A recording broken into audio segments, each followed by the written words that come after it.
Over 160 years ago, a strange bear was collected in the Canadian Arctic. Its story has drifted between science and legend ever since, raising questions about the true identity of this mysterious animal. Was it an unknown species that may still survive in the untamed north? Or does the evidence point to something else entirely? In this video, we're taking a deep dive into the story of MacFarlane's bear and sorting out the facts from years of second-hand story and speculation.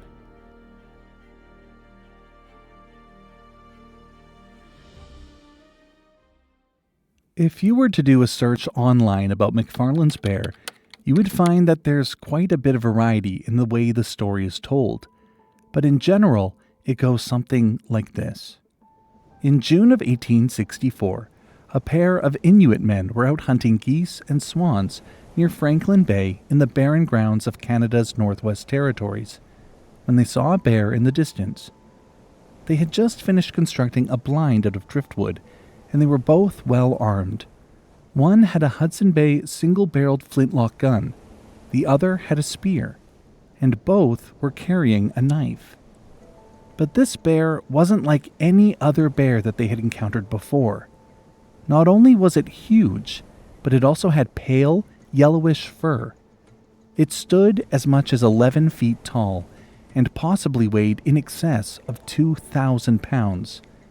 Despite its size, the men decided that they were well equipped enough to hunt it, so they began to make loud noises to annoy it, causing the bear to come charging. When it was within range, the man with the gun shot it, seriously wounding the giant bear. But the bear was still alive, and angrier than ever. Just as the bear was about to reach him, the man with the spear attacked. Both men were then able to equip their knives and put an end to the bear. A Hudson's Bay Company agent named Roderick MacFarlane was in the Northwest Territories at the same time, collecting specimens for the Smithsonian Institution in Washington, D.C. He relied heavily on Inuit and Dene hunters, who were providing him with animals to send back to the museum. The two Inuit men who had killed the giant bear, knowing that MacFarlane would be interested in something so strange, brought him its skin and its skull. Then MacFarlane shipped them thousands of kilometers south, along with birds, mammals, and other Arctic wildlife for the museum. What happened after that isn't clear, but it seems that once they arrived in D.C., no one paid much attention to the strange skull and fur. In fact, it may not have ever even been unpacked upon arrival. So it sat in storage in the museum's collection for over 50 years, without anyone taking a closer look at it. It wasn't until 1918 that the bear's remains resurfaced, when American zoologist Clinton Hart Merriam came across them as he rummaged through old specimens at the museum. Merriam was a prominent mammologist and was in the process of trying to figure out just how many species of bear North America was actually home to. When he came across the forgotten skull and pelt, he was left startled. The skull didn't match any known bear species. Its teeth were oddly shaped. Its overall proportions were off. And of course, there was the strange pale yellowish fur. Darker than a polar bear, but too light to be a grizzly or black bear. Merriam was convinced that he was looking at something new, and he formally described it as its own species, Vidolarctos inopinatus, the ancient, unexpected bear. As far as anyone knew, it was the only one of its kind. No others had been documented before, and none have been seen since. Merriam believed that this newly named species was possibly even a relict of an Arctic lineage, a holdout from the Ice Age that may have been the last survivor of its genus in the barren grounds of northern Canada. But how much of this story is true? And what could possibly explain this strange encounter of an unknown, giant bear species from the Great White North? There are three main theories.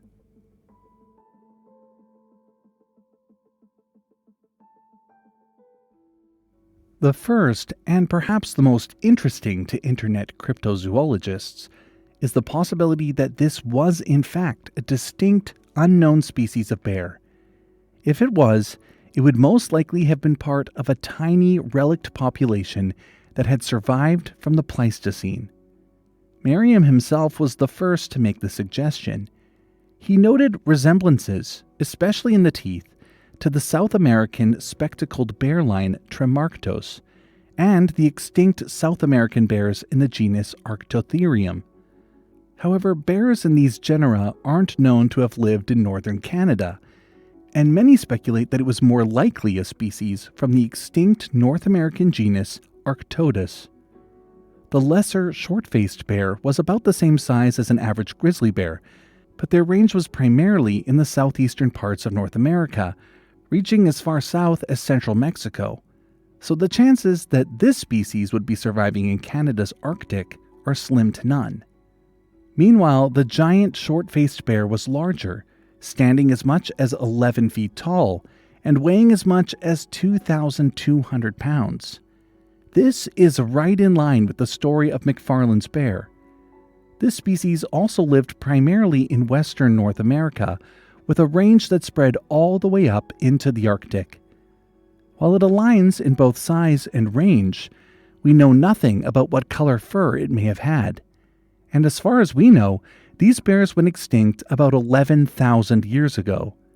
But does this mean that they couldn't have survived into modern times?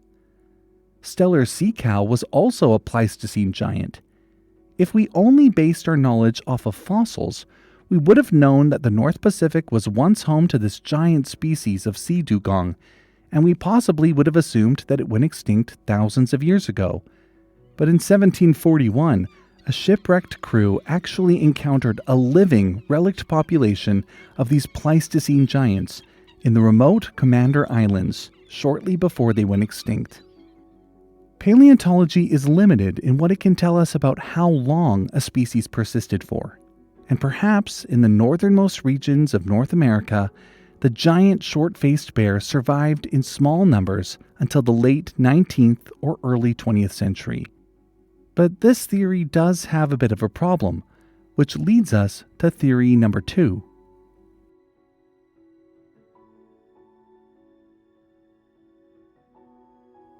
In 1984, taxonomist Eugene Raymond Hall took a look at the fur and skull at the Smithsonian, and he made a decision that eliminated MacFarlane's bear from scientific literature. Hall was a very different kind of taxonomist from Merriam. While Merriam was a splitter, inclined to describe dozens of species and subspecies from relatively small morphological differences, Hall was a lumper. His goal in the mid-20th century was to bring order and consistency to North American mammalogy, and that meant critically reviewing Merriam's sometimes excessive cataloging of bears.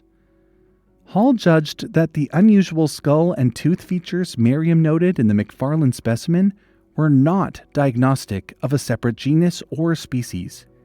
Instead, he considered them well within the range of variation observed across brown bears from different regions.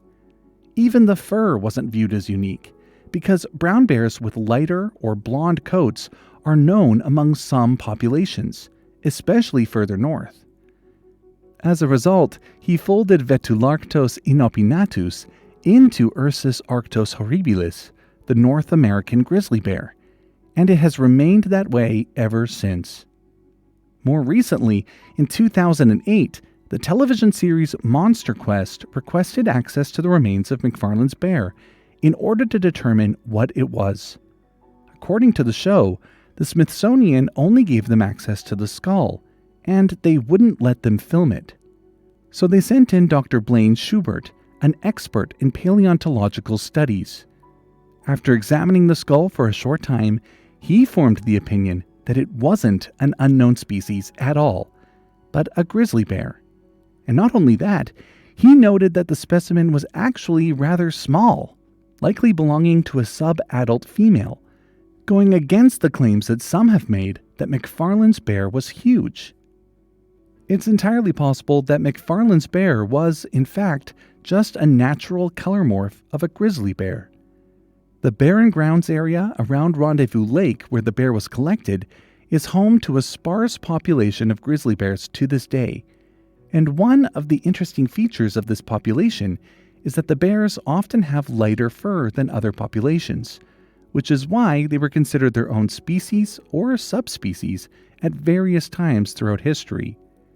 It could be that the pelt and skull given to MacFarlane were well within the size and color ranges of grizzly bears.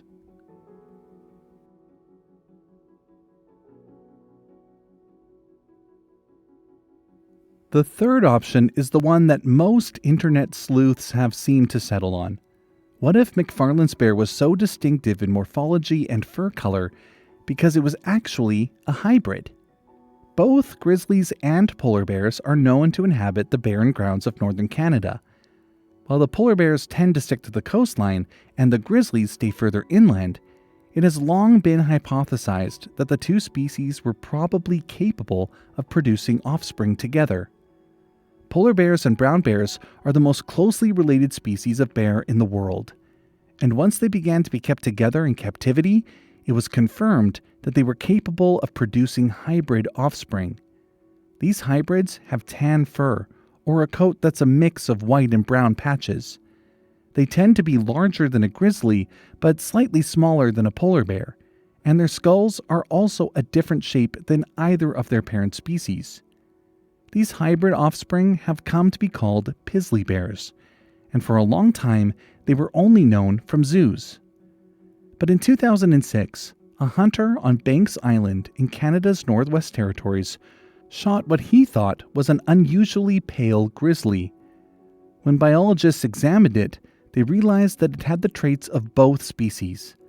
The long neck and light fur of a polar bear mixed with the humped shoulders and claws of a grizzly.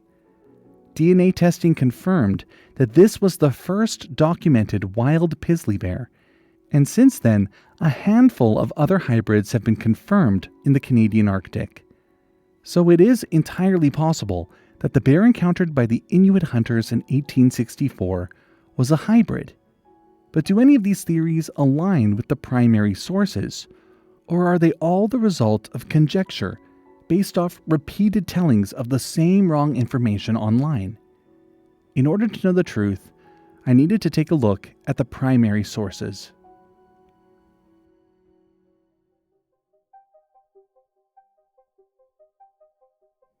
There are three primary sources that I needed to find: MacFarlane's notes about the specimens he collected in the Northwest Territories, Merriam's notes about the bear specimen he came across in the Smithsonian, and the fur and skull of the bear itself, which are still housed in the National Museum of Natural History in Washington, D.C.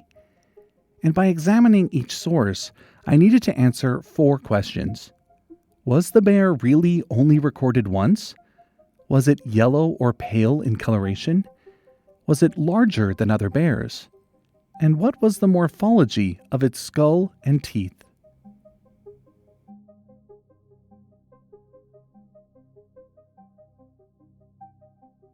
Despite the fact that MacFarlane acquired the fur and skull in 1864, he didn't publish anything about his time up north until 40 years later.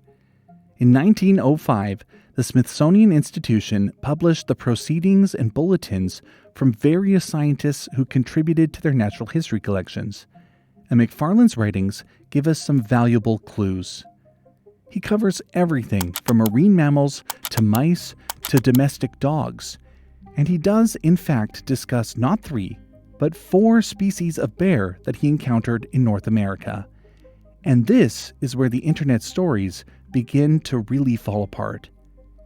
He calls the 4th species Richardson's Barren-ground bear, and he even lists it with a scientific name, Ursus richardsoni, as well as the name of the man who described it, Swainson. But if the bear MacFarlane collected was the one and only time that the bear had ever been seen, as the story has been told, how is it possible that in this publication there was already a scientific name for it, assigned by someone else?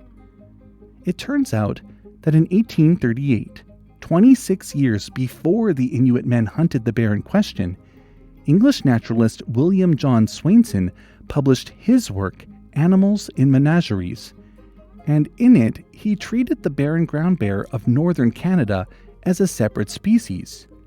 This was based off of John Richardson's Arctic account of a bear from the Bathurst Inlet coast in 1821. Richardson encountered an old male which was apparently larger than more southerly brown bears, was found in a region that brown bears were not thought to inhabit, and was said to have a range of fur colors from brown to something more yellowish. And as we read more of what MacFarlane wrote for the Smithsonian, we find that he didn't just encounter one animal. In fact, MacFarlane starts by saying, "This bear is not uncommon in the barren grounds of the Anderson region, nor on the polar shores of Franklin Bay." He then mentions that he had managed to collect several skins, skulls, and even full skeletons of the bears. He also recounts 7 stories he heard from Inuit hunters and 2 personal encounters he had with the bears near his camp. He concludes this section by saying, "Exclusive of a comparatively small number of skins shipped as trade returns of the post, I may mention that the Smithsonian Institution received several examples of the full-grown and some spring cubs of the male and female of the Barren-ground bear." The bear that MacFarlane encountered matched Ursus richardsoni at least in range, so he identified it as belonging to this species. But did it align with the Barren-ground bear in terms of size and color? In the various stories he recounts, only one color is ever mentioned for the bears: brown. And interestingly, it's mentioned only in the exact story about the 2 Inuit hunters who reportedly collected the original specimen. MacFarlane never once claims that the bears were pale or yellow. As for size, he twice mentions that a bear was large, but never gives exact measurements. Were they just larger than the norm, or were they large compared to other bear species? In another story, he mentions a medium-sized bear. Ultimately, we can't distinguish from the source if MacFarlane viewed the bears as being larger than other types of bears. The same can be said for the morphology of the skulls and teeth. MacFarlane does mention several skulls that were collected, but the specifics of the shapes of either the skulls or their teeth are never brought up.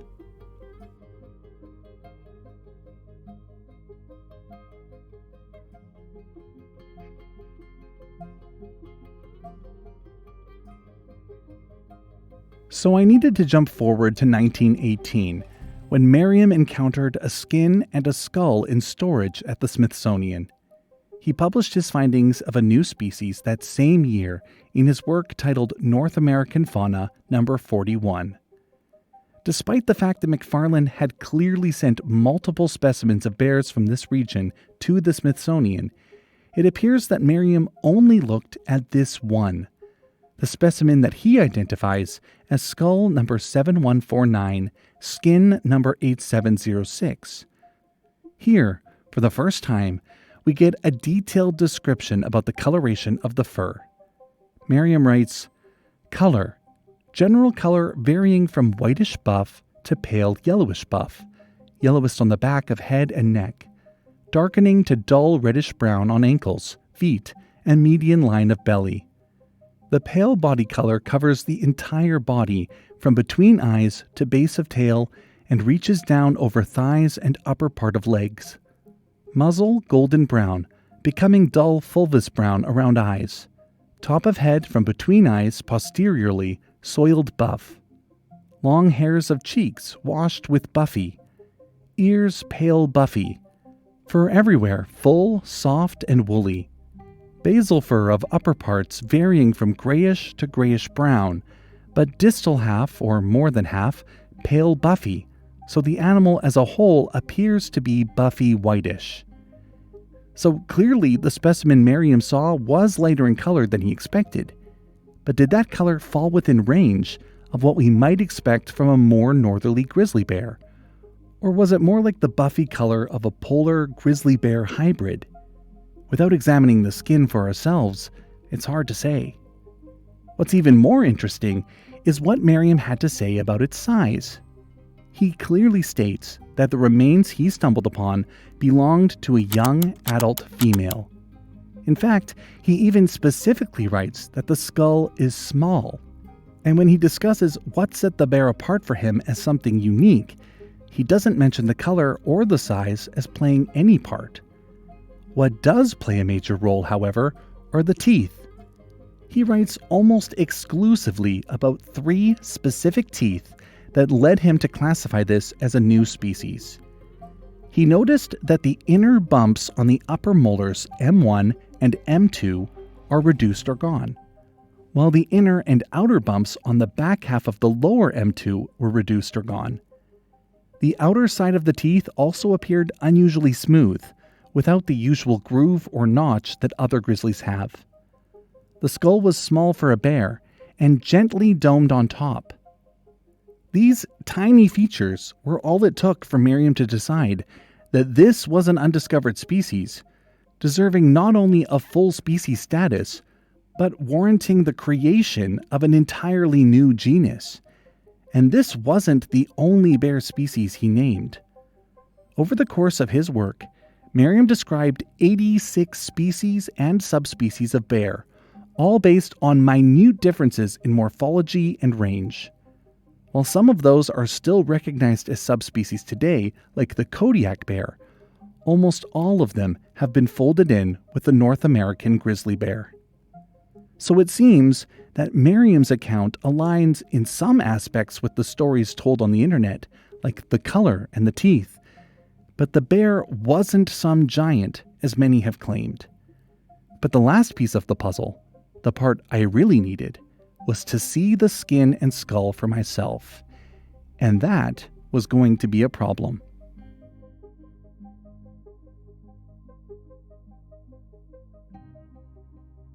I scoured the internet for images of the original specimen. I watched YouTube videos on the topic to see what others used, but found that they were all using images of grizzly bear, polar bear, or giant short-faced bear skulls. MacFarlane never published any image of the bear, and while Merriam included quite a few images of bear skulls in his publication, none were of Vetularctos inopinatus. I checked the Smithsonian's digital database and found the record for MacFarlane's bear, specimen number 8706, but no photos were available there either. I found and watched the Monster Quest episode, but they also had no images or footage of the actual specimen. Then I took to Reddit forums to see what others were saying, and this is when I discovered that there are some strange theories about the Smithsonian and the items held in their collections. There are people out there who are convinced that the museum would never reveal any image of MacFarlane's bear because, according to them, the scientific community is conspiring to hide the quote-unquote truth. So I did the only logical thing. I emailed the Smithsonian. I wrote to the collection manager at the Division of Mammals, Darren Lundy. Within a few hours, he wrote me back to say that he would send over some pictures as soon as possible. And within a week, he sent me what may be the only publicly available photos of the specimen in question, the one deposited by MacFarlane, reviewed by Merriam, and at the center of so many online theories. This is MacFarlane's bear. While the photos aren't the highest resolution, they tell us a lot. We can finally see the color of the so-called buffy fur for the first time, and I have to say that it's more on the brown side than I expected. In my opinion, this falls well within the range of fur coloration for a grizzly bear. In fact, a quick Google search for grizzlies on the Barren-grounds of northern Canada shows that many of them have a fur coloration very similar to the one sitting in this drawer, lighter on the back, moving to brown on the legs and parts of the face. Next, we have the skull. While I am by no means an expert on skull morphology, overlaying the skull from the MacFarlane specimen with other known brown bear skulls gives us a sense that this skull is a pretty good match. And when I do the same with a polar bear skull, the differences are clear, especially in the shape of the snout and the cranial areas. And while I can't get a close look at the teeth, Most taxonomists today would agree that something as small as minute differences in the shape of one or two teeth in a single specimen does not warrant the classification of a new species, let alone a whole new genus. All three of the primary sources align much more with the theory that MacFarlane's bear is just a specimen of a young brown bear with a lighter than average pelage. This was also the conclusion that Hart came to, as well as Dr. Schubert from the Monster Quest episode. In my opinion, the actual sequence of events goes something like this.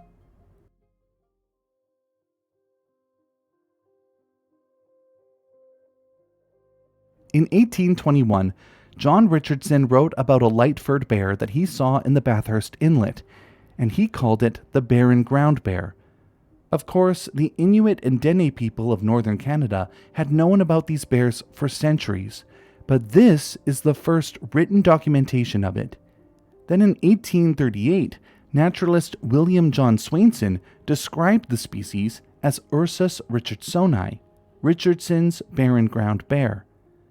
As MacFarlane worked in the region for 5 years, from 1861 to 1866, he encountered these bears on several occasions and collected several specimens to send back to the Smithsonian.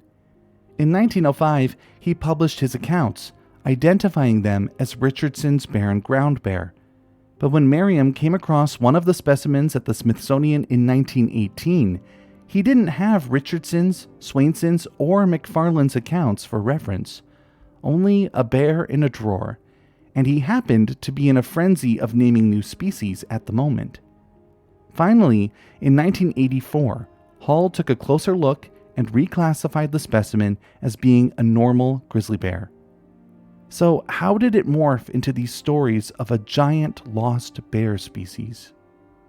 It seems that the story of a giant mystery bear from northern Canada really took off in 1999, when Cryptozoology A to Z, the encyclopedia of loch monsters, Sasquatch, chupacabras, and other authentic mysteries of nature, was published. Lauren Coleman and Jerome Clark gave a mostly faithful description, but with a few key additions and omissions. They introduced the words enormous and giant, neither of which had been attached to the specimen in previous literature.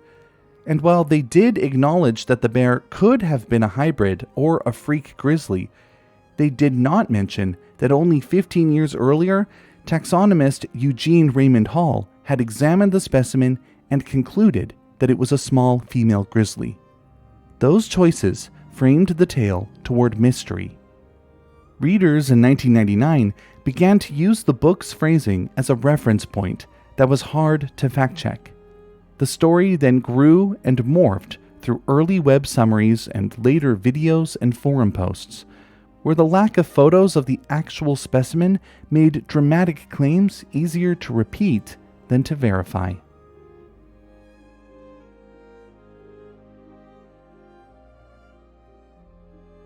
For a century and a half, this story has drifted between field notes, a label in a ledger, and a legend retold in books and online. But when you hold the primary sources beside the story that's being told, the truth settles into focus. The color, the size, and its rarity aren't what the legend suggests, but just unusual enough to catch the internet's imagination. What I love about cryptozoology is that it shows how wonder works. A gap in a record, a striking name, or the absence of photographs are enough to invite bigger and bolder claims. And I think it comes down to a human desire to hold on to mystery, to know that there are things out there left to be discovered. And while the truth of MacFarlane's bear may not be as exciting as some would have hoped, I think this story reminds me of the joy of discovery and the importance of letting the evidence do the talking.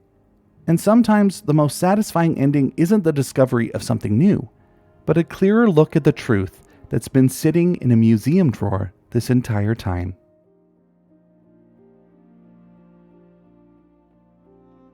And that's it for this week's video. I need to say a huge thanks to the Smithsonian Institution, specifically to Darren Lundy, for taking the time to provide me with photos of the specimen. And of course, a huge thanks to my patrons. Without their ongoing support, I wouldn't be able to make a video like this every week. If you want to support the channel, consider joining us on Patreon. The link is in the video description below. Or consider becoming a member here on YouTube by hitting the join button below the video. Members get access to exclusive perks like early video releases, special badges, and custom emojis to use in comments. Your support helps me to keep making the best content that I can. Thanks for watching, and I'll see you next time.